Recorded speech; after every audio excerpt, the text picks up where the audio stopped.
Greetings, my name is Sonia Mkhabela, a member of the EFF in good standing in Ward 53, Lawrence Dite branch. I am a community activist who participated in the politics of the ward for the past 20 years. I led the EFF for almost 8 years as a branch chairperson, and I still continue to be an active member. I started my political journey effectively so around 2010, 2011. But prior to that, I was active in the politics of the student. But I was not that much involved. I think I fully committed myself around 2010, 2011, when I was elected as the secretary, the branch secretary of the Youth Communist League in Ward 53, Ruth First. It was led by Maruping Matole. And from there, I got involved in a number of leadership positions.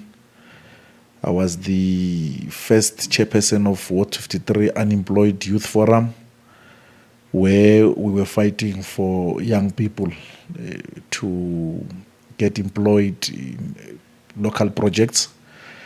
At some point, I was requested to be an acting coordinator of the ANC Youth League. I participated as a deputy chairperson of the project steering committee in Ward 53. But I fully became committed in politics when I was appointed as a convener of the EFF in Ward 53, and later got elected as a chairperson of the branch.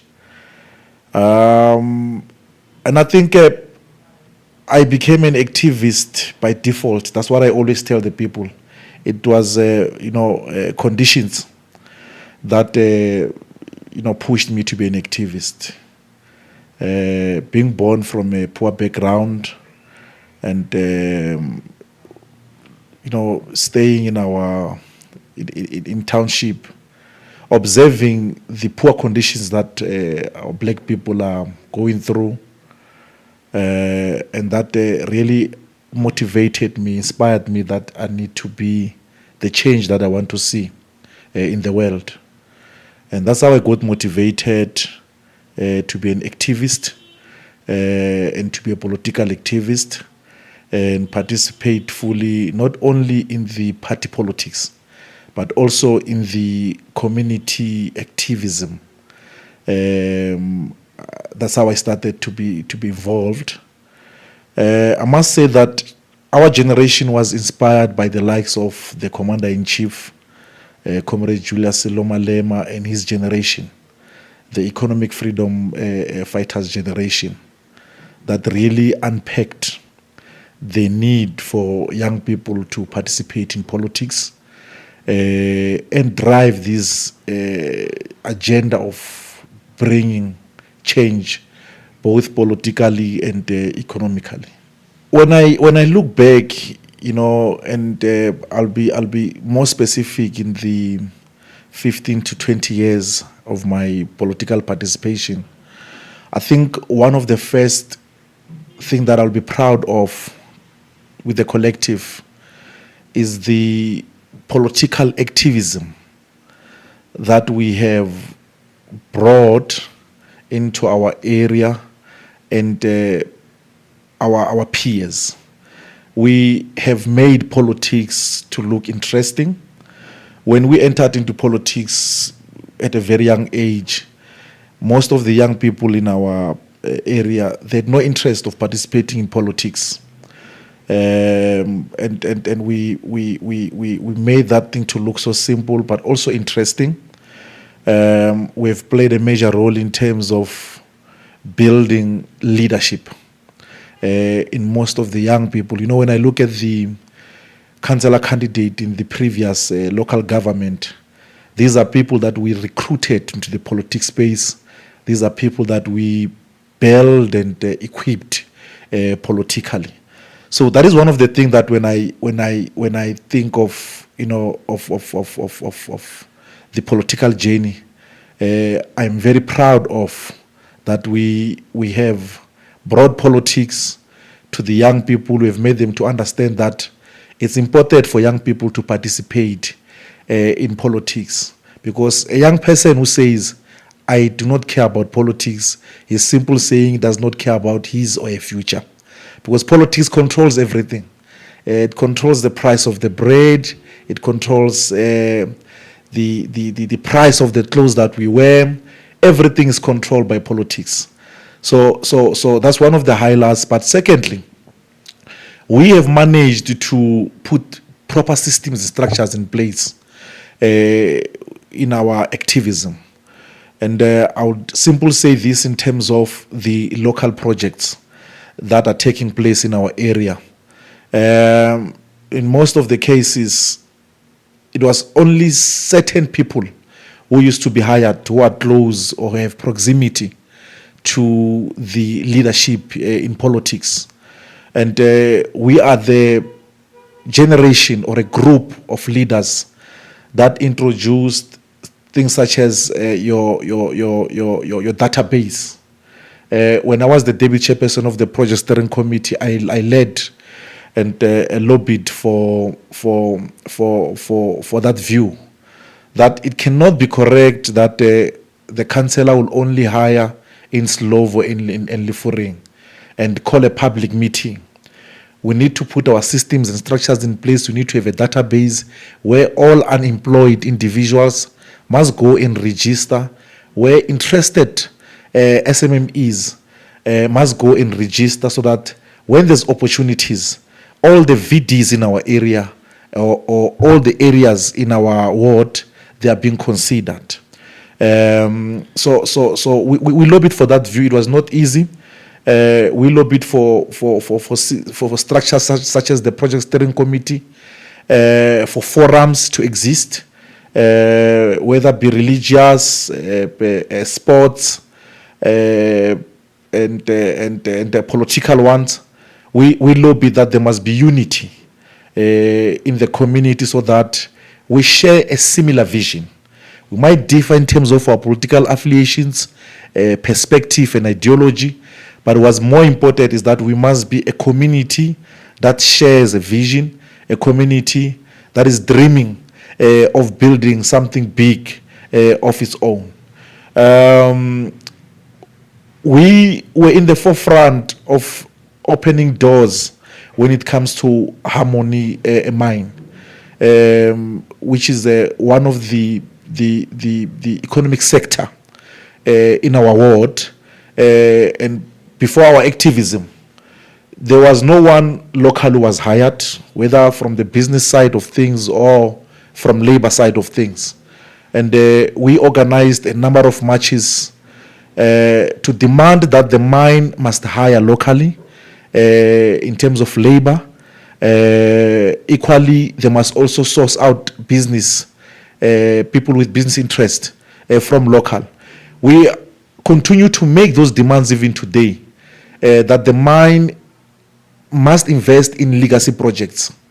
The mine have existed for more than 20 years, and I can tell you there is not even a single legacy project that we can point out to. These free market programs of donating school shoes, they are not effective for a big corporate such as the mine. We want the mine to build skills and development training colleges, which will last and live or exist even after the mine is closed. So those are some of the highlights that when we look back, you become proud. Today, as we speak, there are a number of young people who are employed at the mine. There are a number of small enterprises that are contracted at the mine. There are a number of young people who have obtained bursaries and learnership from the mine. And for me, That is very important because it changes the life of a black child. Taking a position of leadership, I'm saying accepting or being driven by a specific ideology. You are taking a position, a belief, a conviction. You are going to tamper with a lot of people. One of the obstacles that one have came across in this journey of politics is betrayal of a vision. Because in leadership, you don't lead as an individual, you lead as a collective, where you would agree to drive a certain agenda, work towards achieving a specific vision, and you delegate responsibilities as a team. And you would find out at a later stage that you now happen to find yourself alone when those that you were elected with or trusted with to drive this agenda have now taken a different journey. And at some point, it becomes more hateful when they now become the opposition. And maybe to make this thing simple, we started the program of fighting for economic freedom. And we said, we are going to target all the strategic sectors of the economy in our area, be it projects, be it the mine, be it anything that has to do with ownership of the economy. And that's how powerful the capital becomes.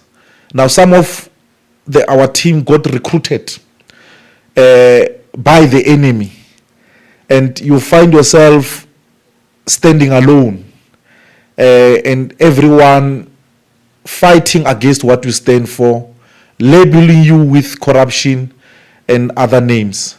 Those are some of the obstacles that one has come across in politics, where you wake up tomorrow, a person that you define as a brother or your best friend is really standing with the enemy and fighting against you. And it's really discouraging, because you start questioning yourself whether are you still standing for the right cause. So if you don't know what you are doing, you will end up giving up or failing to fulfill the commitment to the vision that you once had. Other than that, it's simple,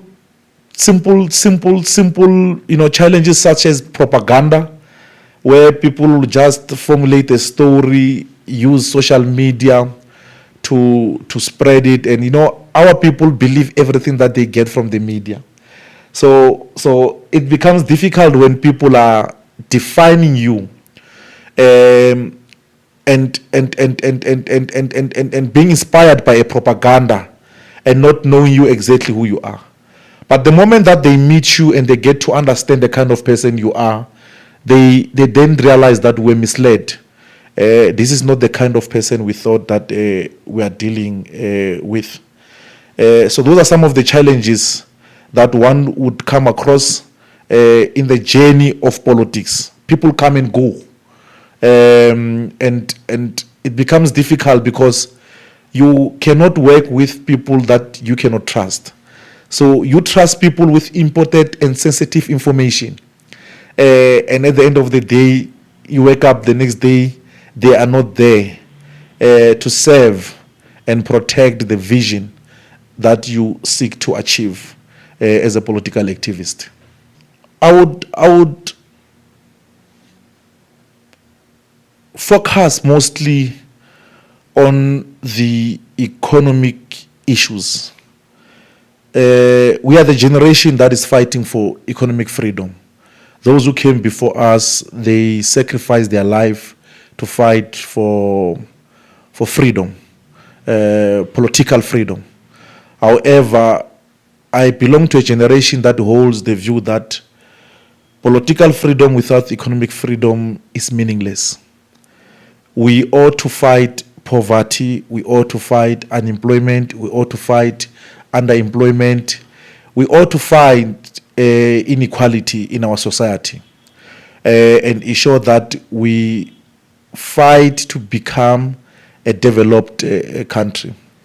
Now, one of the pressing issues or vision that I have with my community, one is to be economically equipped, but two is to for the young people of this community to be more involved in skills development.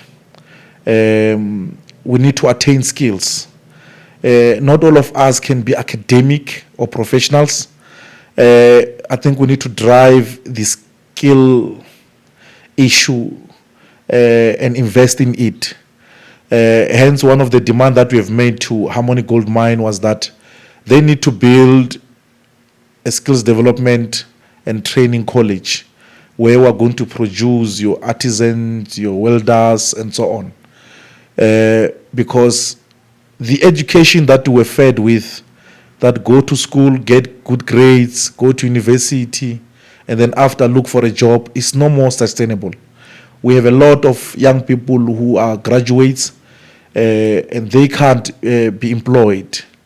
So the focus must be more on producing a skilled individual, people who can go out there and create create job opportunities or become self-employed.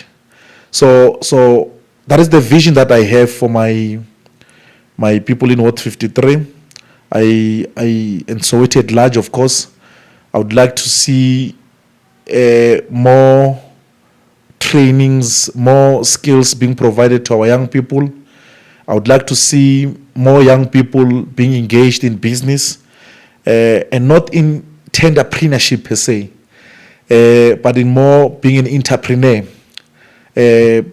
obtain or gain entrepreneur skills so that we are in a position to create more job opportunities. I hold the view that small businesses have an opportunity of creating more jobs than big businesses. In fact, more businesses have reached the peak in terms of creating jobs. They are more of reducing their staff instead of hiring more. In one of the youth seminar where I was invited, I made a clear call that maybe it's time we stop the normal behavior of contributing for your baby showers and be more focused on the contributing for business showers.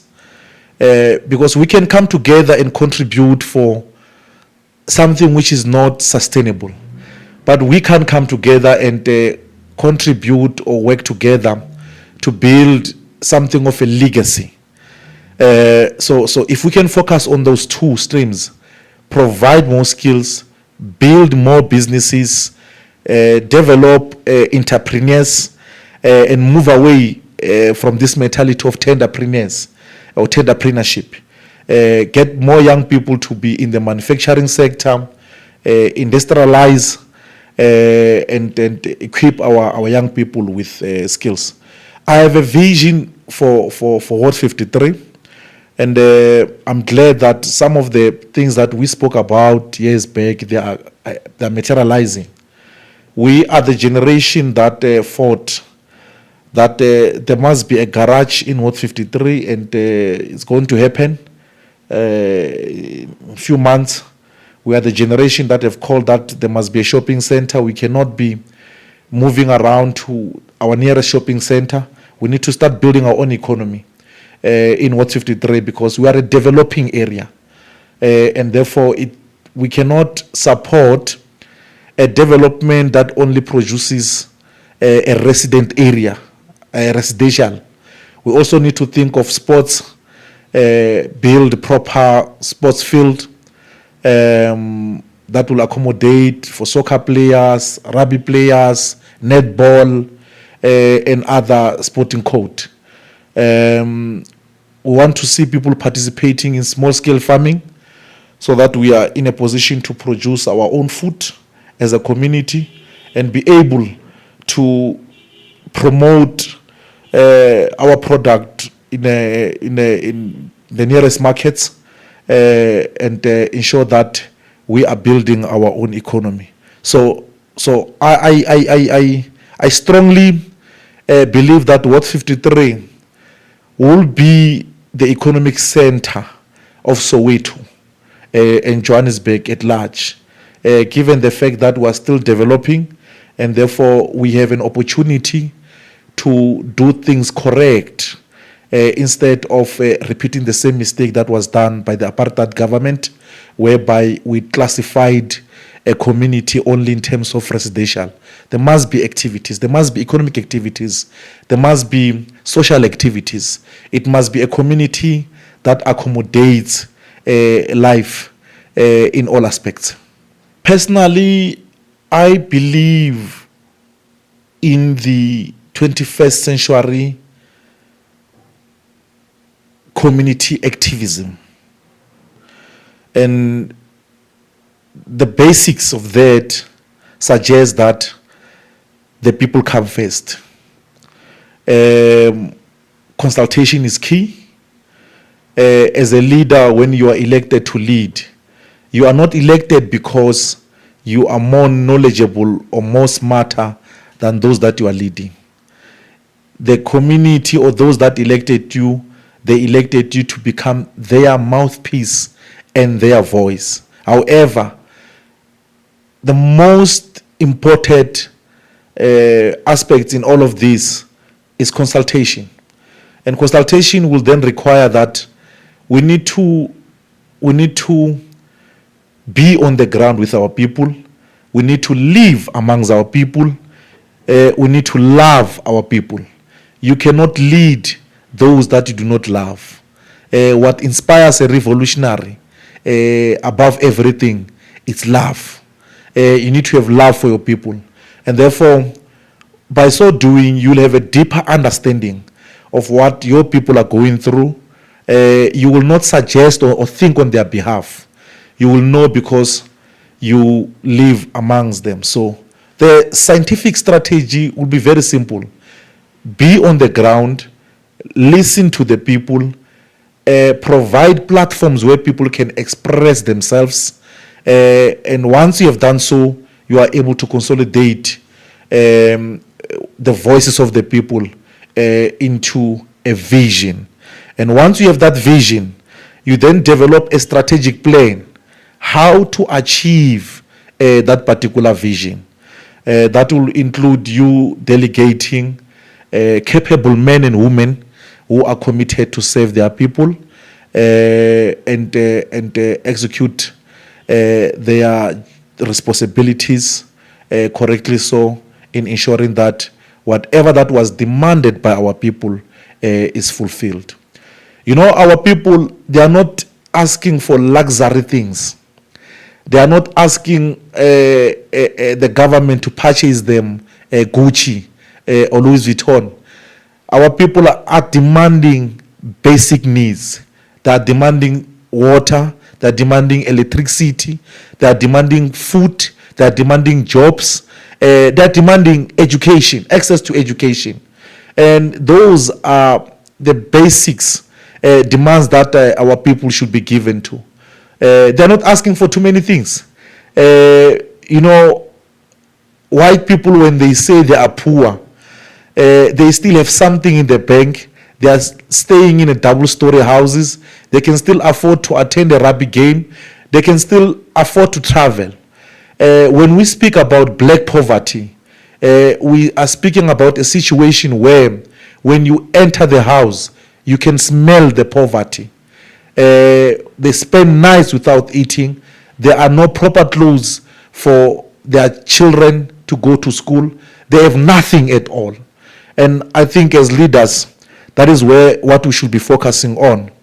I once proposed that we should have a community, what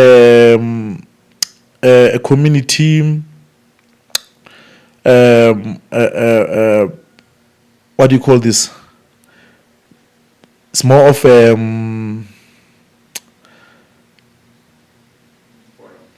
not a forum as such, but a fund. It's a community fund, but there's a proper name that I'm looking for. There's a proper name that I'm looking for, but it's a community fund where businesses must contribute, and those who are capable of contributing, so that we are in a position to assist the poor of the poorest in the community. We have funerals in the community whereby people can't afford to bury their own one. We have children who can afford to buy shoes. We have children who go to school without food. And that community fund account can really assist in terms of addressing those basic problems. And I think I'm still convinced that it can work. It can assist the community so that we do not really have to fail of dealing with simple things. You cannot call yourself a leader when your neighbor goes to bed without a meal and you sleep in peace. If you are for the people, and if you lead for the people, and if you are elected to lead for the people. I strongly believe that the Youth Command will bring a lot of change in terms of attracting young people to participate in politics. Young people of this country, they are the future of this country. And therefore, they need to participate in taking very serious and critical decision when it comes to their future. The establishment of the Youth Command will play a very critical role in terms of addressing the issues of young people, their peers. They will understand each other. You know, when I entered into politics, I entered at a very early age, and I was very motivated by those around me. And now I've reached an age where I'm above the age of 40. I do not possess the same energy like I used to when I was young. I cannot relate to young people just like I used to be when I was young. So having a youth command or young people who will lead in that space, they will be able to relate and be able to use the language that the other young person will understand better than I will do as an elder. And therefore, I think it's going to be very progressive. It's going to attract more young people. And when the more young people participate, the more we are guaranteed that the future is secured. I'm very much concerned when I go around and I see young people being involved in drugs and in alcohol, and they are nowhere close to in discussion of the economy of the country and on how can we take the country forward. So I think the more young people we have, the more secured the politics and the future of the country will be, and they will be able to share their ideas. Young people bring new ideas to the table. This country was freed because of the activism of young people. When Nelson Mandela joined the politics of the ANC, he was still a young person. And therefore, the role of young people is very critical. When Robert Sibukwe started his own political party in 1959, he was a young person. Therefore, young people bring changes. And I believe that the establishment of the Youth Command will attract more young people, which will grow the not only numbers, but the support and also the votes of the EFF. Well, as a matured politician, I've always believed, and I believe in democracy. The political space must be contested because we hold different views, and that does not make us to be enemies.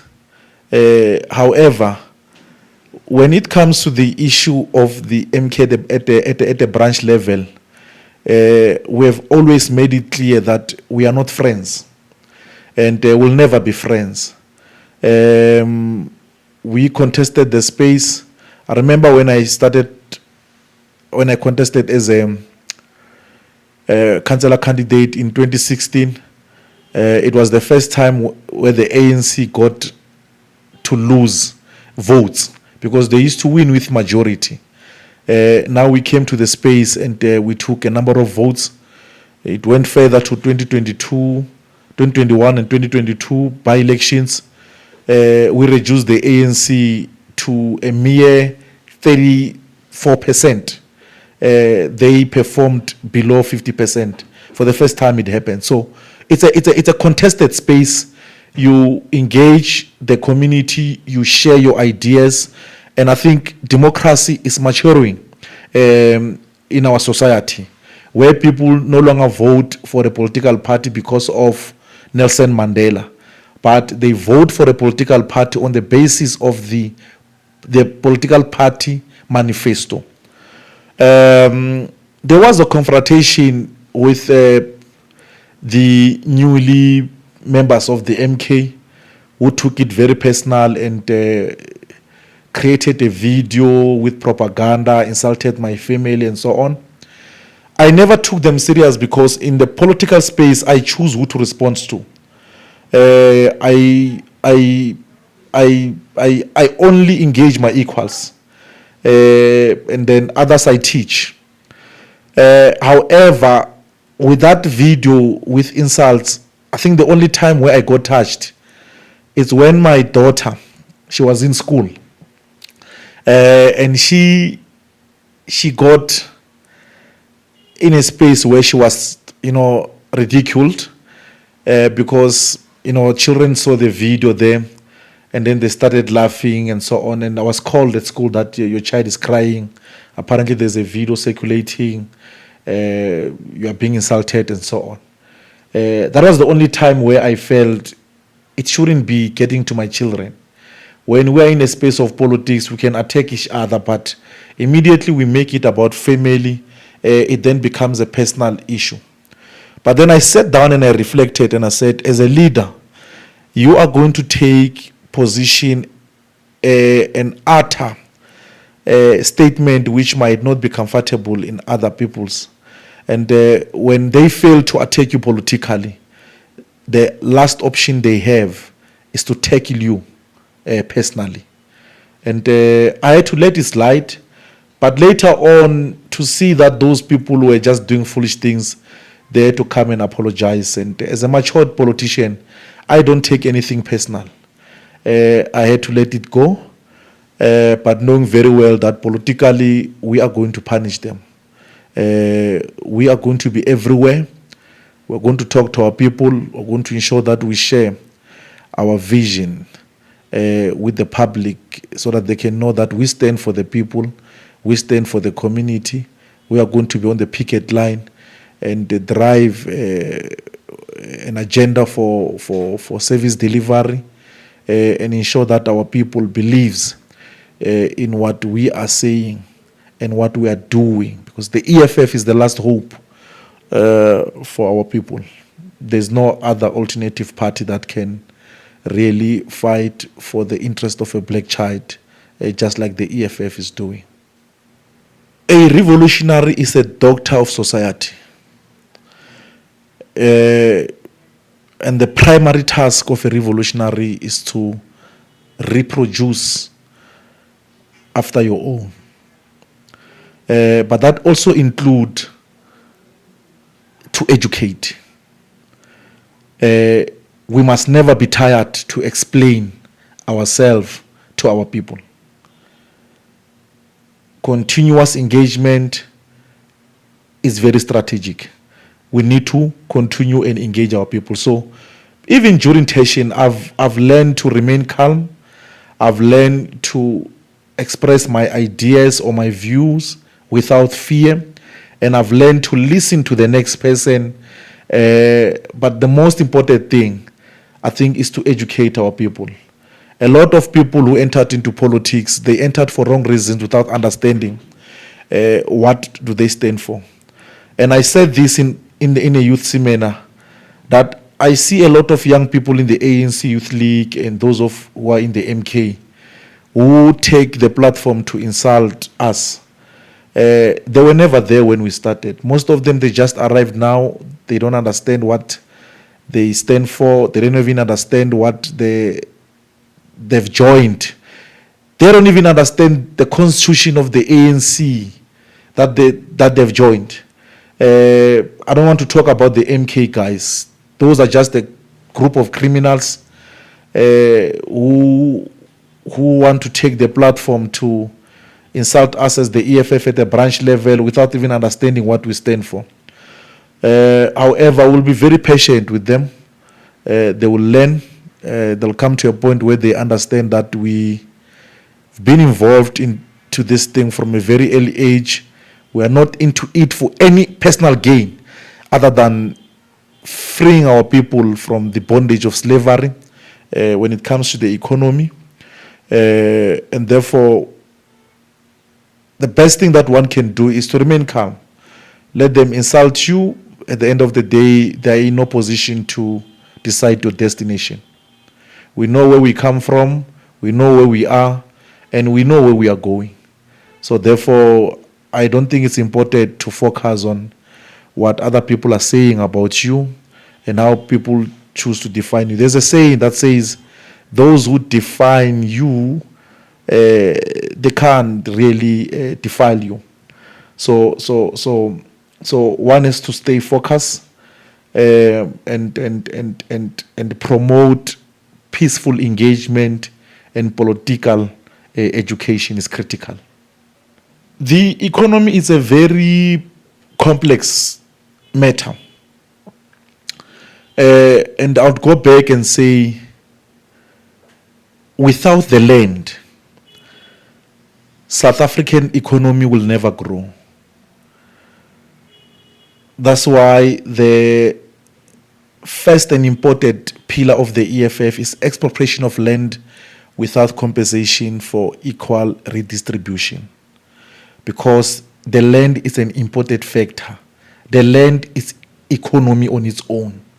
You cannot do anything without the land. So the first thing that the EFF want to engage in is to take the land back and the state become the custodian of the land. And once the state become the custodian of the land, we are in a position to utilize the land to drive the economy. The other thing is nationalization of strategic sectors of the economy, such as the mines and the banks. Now, you cannot do anything when you don't own the means of production. You cannot. 80% of the economy in South Africa is in the hands of the white minority, while the majority of the people are living in poverty, unemployment, underemployment, and inequality. And therefore, we need a decisive state that will implement economic policies that are radical, that are not in favor of the markets, that will favor the people. We need the land back. Once we can take the land, once we can nationalize, we'll be in a position to drive the economy and own the economy.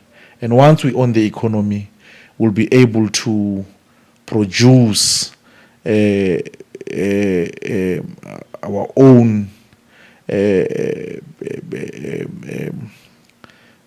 programs that will address the issue of housing, the issue of education, because we own the economy. But without the economy, you can't provide free and decolonized education. You'll always depend upon those who are in charge of the economy to tell us what to do. So I believe that let's take the land back, let's nationalize, let's industrialize, Let's invest more into the manufacturing sector and ensure that we grow the economy. And once we grow the economy, we'll be able to create more jobs. Once you create more jobs, there will be more buying power, the GDP will grow, and government will be able to collect more taxes. And once you collect more taxes, you are in a position to invest more or deal with your social issues easily, instead of depending upon private sector. Let's destroy tenderpreneurship. It's not effective. It favors those who have proximity to government officials. Let's invest more in entrepreneurship skills instead of tenderpreneurship. I don't think we have proper SMMEs. We have more of tenderpreneurs. If the government can stop tenderpreneurship system or the tender system, you realize that we do not have a lot of business people. And I've seen this during COVID, when a lot of sectors were closed. A lot of businesses collapsed. And I'll be more specific when it comes to the SMMEs, and to be specific, the Ward 53 SMMEs in relation to the projects that is readily available and running. Personally, I'm not happy with the subcontracting system that is being implemented. It is not really achieving the primary objectives that we wanted from the start. I would be specific and talk about or give an example with the foreign development project.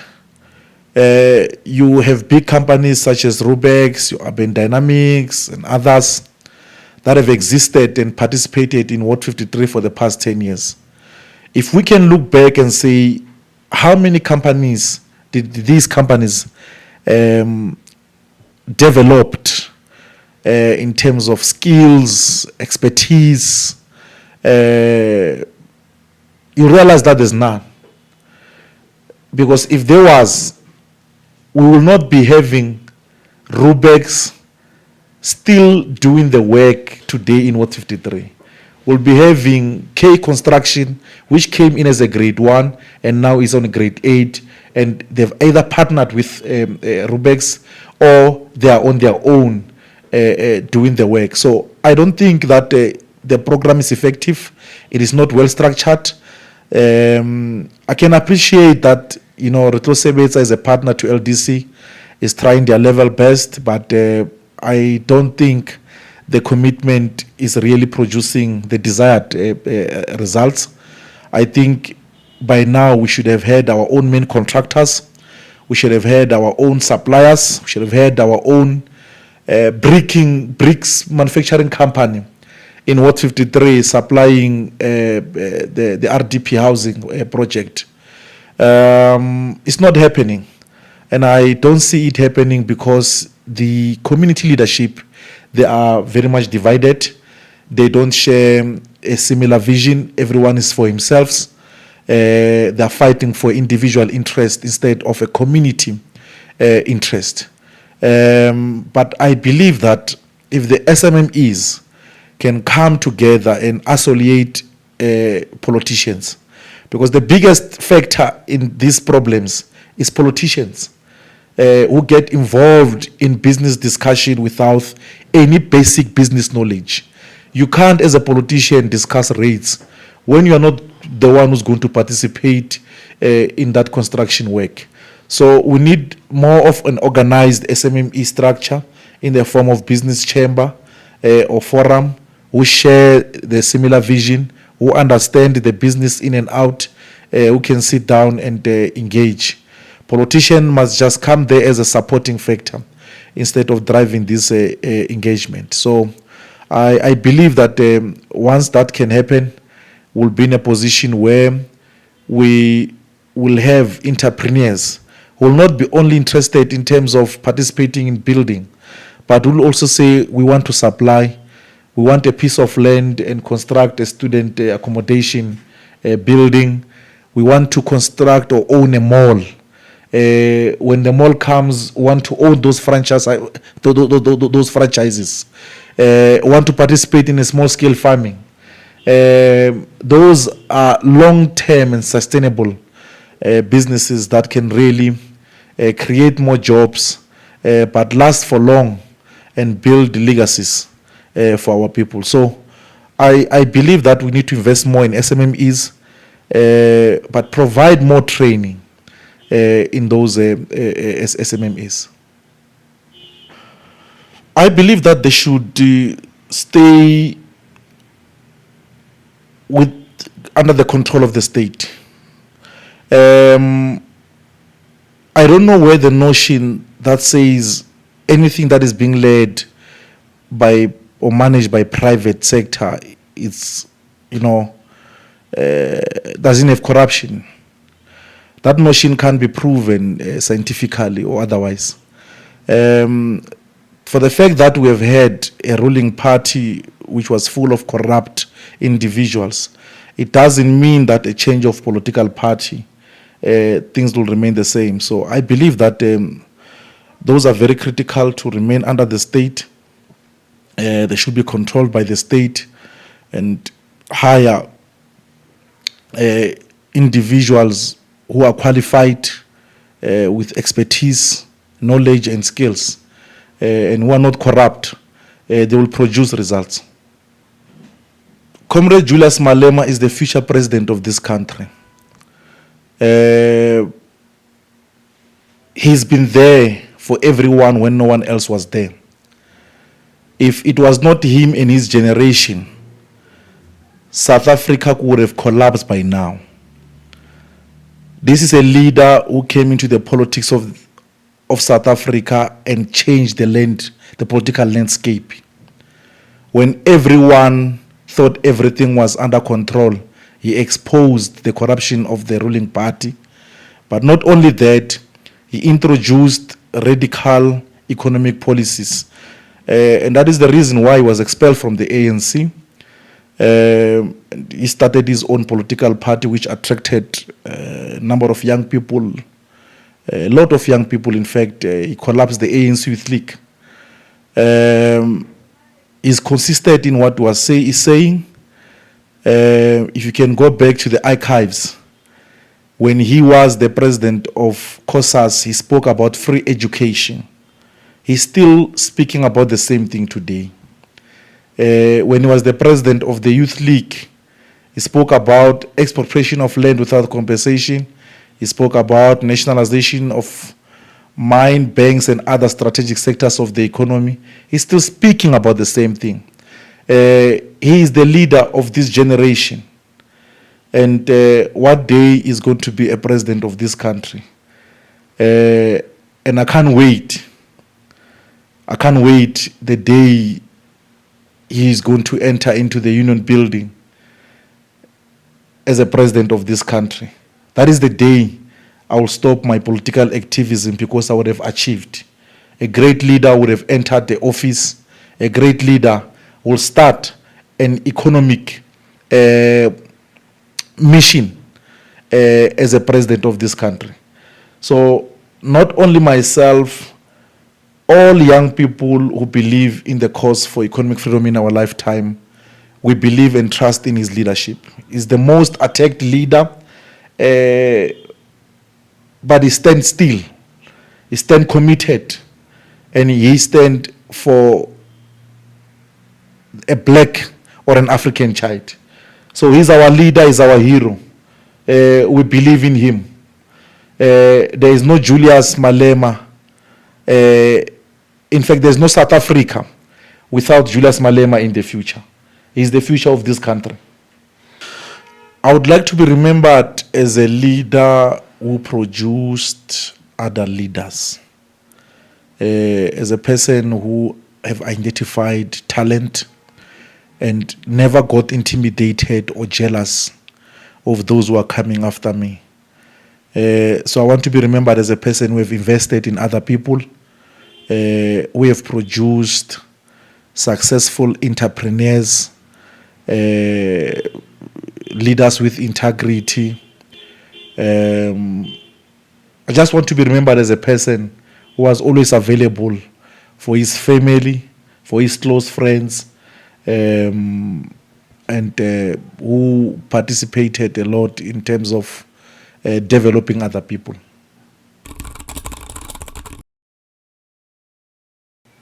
Dinner with Julius Malema. That will be the most beautiful moment. Dinner with the Commander-in-Chief.